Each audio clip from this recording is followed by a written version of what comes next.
Maharashtra today 24 news सत्य परिस्थितीचा सविस्तर आढावा। नवीन तंत्रज्ञानाचा अवलंब करून शेतकऱ्यांनी समृद्ध व्हावे। कृषी भूषण विजय अण्णा बोराडे। कृषी व्यवसायाला चालना मिळावी आणि नवनवीन तंत्रे शिकून त्यांचा उपयोग समृद्ध शेतीसाठी व्हावा, यासाठी कृषी महोत्सवाचे आयोजन केले जाते।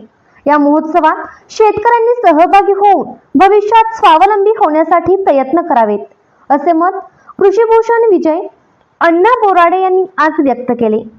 जालना येथील डॉक्टर फ्रेझर बॉयज हायस्कूलच्या मैदानावर आमदार कैलास गोरंट्याल यांच्या संकल्पनेतून राज्यस्तरीय कृषी महोत्सवाचे उद्घाटन करण्यात आले।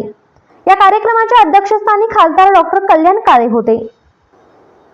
के अंदर जो राज्य स्तरीय आज शेतकरी मेला हुआ है, इसके अंदर तकरीबन 50 के ऊपर स्टॉल है। तकरीबन 3 दिन 62-63 है और ये तकरीबन 3 दिन चलने वाला है। और इसके अंदर ट्रैक्टर है, जेसीबी है और जो बहुत सारे औजार रहते जो किसानों के संबंधित रहते उसके बारे में किए गए।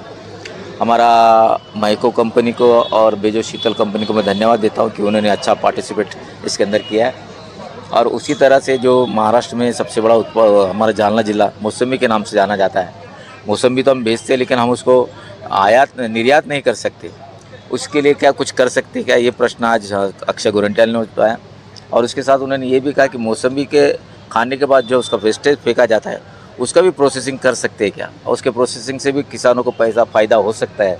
ऐसी संकल्पना उन्होंने रखी है और निश्चित ही इसका फ़ायदा आने वाले दिनों में जालना में होगा। और मैं कुछ उद्योगपतियों से इस प्रोसेसिंग प्लांट के लिए बात करूंगा, अगर हुआ तो निश्चित ही महाराष्ट्र जालने के किसानों को फ़ायदा होगा और इस मेड़ाव का, इस प्रदर्शन का फ़ायदा पूरे महाराष्ट्र के किसानों को।